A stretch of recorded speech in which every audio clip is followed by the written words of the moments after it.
Eh, Assalamualaikum warahmatullahi wabarakatuh. Rekan-rekan mahasiswa yang saya hormati dan saya sayangi. Di pertemuan kali ini, di pertemuan kelima, kita akan eh, membahas materi terkait dengan akuntansi aset dengan topik eh,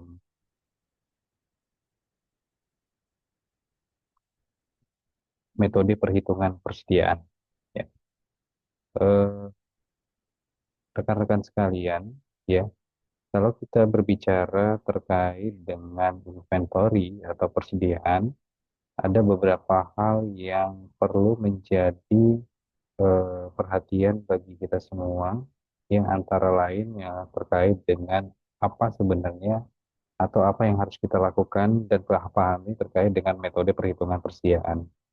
Nah, di sini saya ingin menyampaikan kepada seluruh mahasiswa yang ada bahwasannya di pertemuan ini rekan-rekan diharapkan mampu memahami bagaimana sistem pencatatan dan perhitungan arus biaya persediaan untuk pengelolaan inventory yang efektif dalam satu perusahaan.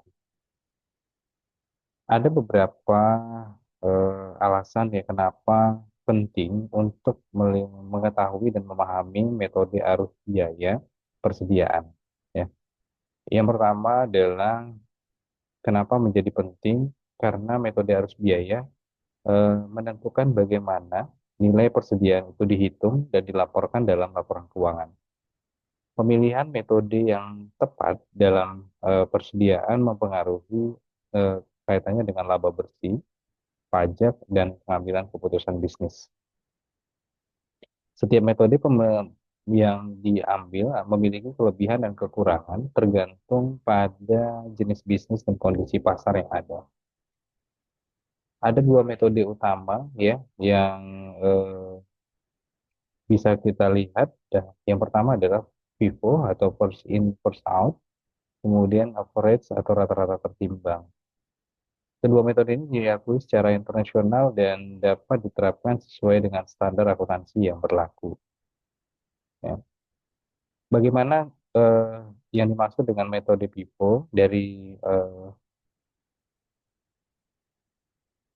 kata yang di diartikan oleh FIFO adalah first in ya, first out, dari jadi pertama masuk dan pertama keluar. Jadi barang masuk pertama, persediaan yang dibeli atau diproduksi lebih awal itu dicatat terlebih dahulu. Ya. Dan ketika akan digunakan menjadi keluar pertama atau barang yang masuk pertama itu akan dijual atau digunakan terlebih dahulu. Sehingga nilai persediaan akhirnya adalah dinilai berdasarkan harga pembelian yang terbaru. Itu menggunakan metode persediaan menggunakan metode FIFO. Apa saja sebenarnya yang menjadi keuntungan kalau kita menggunakan metode FIFO? Yang pertama adalah bahwasanya nilai persediaan lebih realistis, di mana persediaan akhir mencerminkan harga pasar terkini karena menggunakan pembelian yang terakhir. Kemudian yang kedua, cocok untuk produk yang mudah rusak sifatnya. Idealnya untuk barang dengan masa kadaluarsa seperti makanan, obat-obatan, dan produk segar. Jadi pertama keluar dan pertama pertama masuk dan pertama keluar. Mudah dipahami karena konsep menjadi sebuah konsep yang sederhana dan logik mengikuti alur fisik barang yang sebenarnya. Bagaimana dengan metode yang average atau rata-rata? Ya. Metode rata-rata menghitung nilai persediaan dengan menggunakan harga rata-rata tertimbang dari semua unit yang tersedia untuk dijual selama periode tertentu. Di mana pembelian baru, ya, setiap pembelian itu ditambahkan ke persediaan, kemudian dihitung total biaya, hitung rata-rata total biaya dibagi total unit, sehingga ada harga rata-rata baru digunakan untuk penjualan berikutnya. Kalau kita mau melihat rumusnya adalah harga rata-rata sama dengan total biaya persediaan dibagi total unit tersedia. Kalau kita ingin memperbandingkan antara metode FIFO dengan average, ya, di mana kalau metode FIFO dari sisi persediaan akhir itu bernilai lebih tinggi saat harga naik, ya. Dibandingkan metode average, nilainya persediaannya lebih stabil. Dari sisi laba, ya, laba lebih tinggi eh, pada saat inflasi, ya. Kalau di average itu laba lebih moderat. Dari sisi pajak lebih tinggi kalau menggunakan FIFO. Nah, pada saat menggunakan metode average, pajak itu lebih rendah saat inflasi. Kemudian mencerminkan alur fisik barang ketika menggunakan metode FIFO. Sedangkan di metode average itu meratakan fluktuasi harga. Ya, di metode FIFO lebih kompleks dalam pencatatan, sedangkan metode average lebih sederhana di dalam perhitungannya. Itu merupakan salah satu atau beberapa dari perbandingan bagaimana kita eh, menggunakan FIFO, ya, metode FIFO dan average pada persediaan.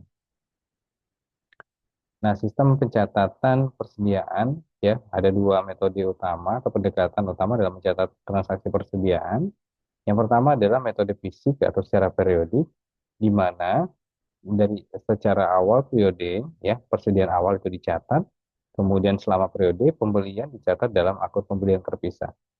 Jadi ada akun tertentu, yaitu akun pembelian yang disiapkan untuk mencatat eh, transaksi-transaksi terkait dengan pembelian persediaan. Dan pada saat akhir periode itu akan dilakukan perhitungan fisik, ya, pemeriksaan fisik atau perhitungan fisik, sehingga pada saat jika diperlukan ada penyesuaian HPP, harga pokok produksi eh, dihitung, dan jurnal penyesuaian itu dilakukan, eh, disusun, ya, atau penyesuaian itu dibuat.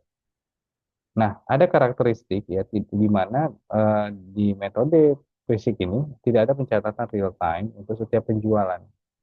Ya, HPP dihitung di akhir periode dengan rumus persediaan awal ditambah pembelian dikurangi persediaan akhir, itu yang akan menjadi HPP.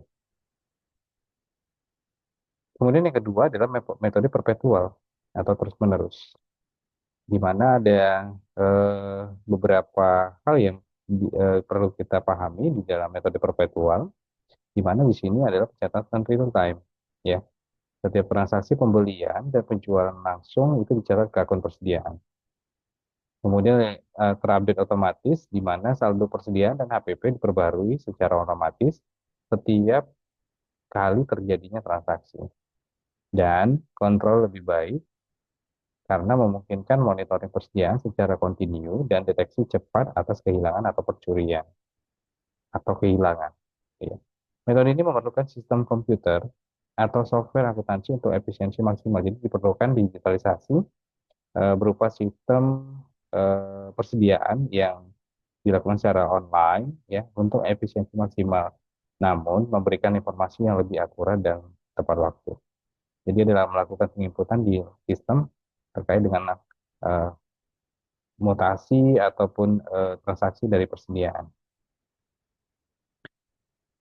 Berbicara tentang harga pokok persediaan, ya, harga pokok persediaan itu dihitung dari total biaya yang dikeluarkan untuk memperoleh atau memproduksi barang yang masih tersedia di gudang pada akhir periode.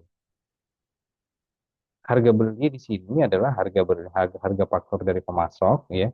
Kemudian ada biaya-biaya yang muncul, ya, untuk memperoleh atau memproduksi barang yang masih tersedia atau memperoleh dari persediaan itu. Biaya lainnya ini bisa jadi seperti asuransi, ya, asuransi barang, bea masuk maupun handling.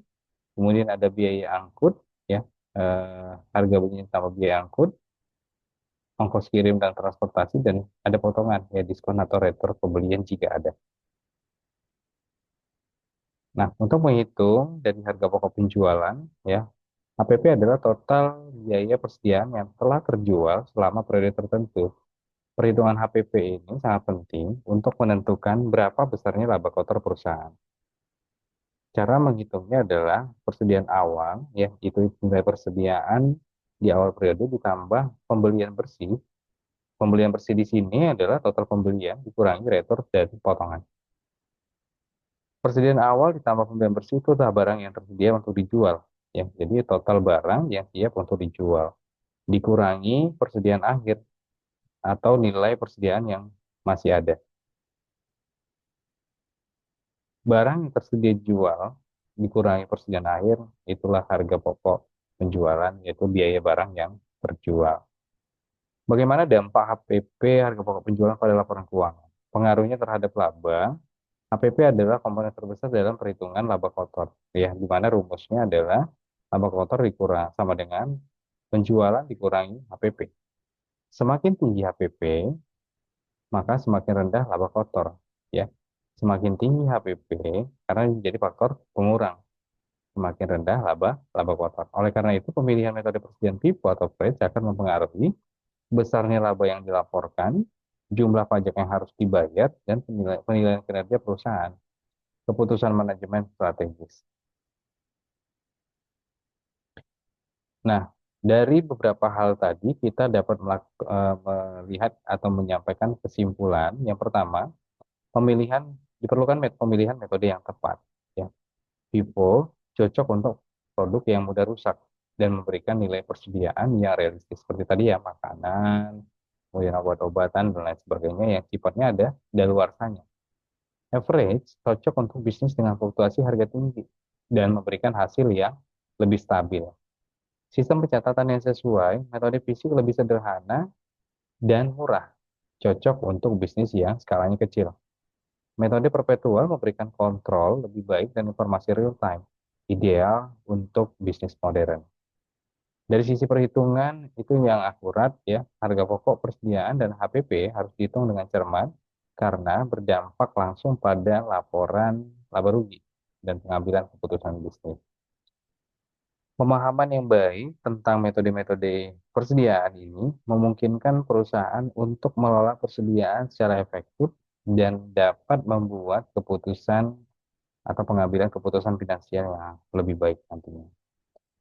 Rekan-rekan mahasiswa, silakan untuk melakukan proses pembelajaran secara self-paced dan saya berharap rekan-rekan bisa memahami konsep ini dengan baik dan jika ada yang ingin ditanyakan silakan berdiskusi melalui grup atau ruang chat yang telah disediakan. Demikian, Assalamualaikum warahmatullahi wabarakatuh.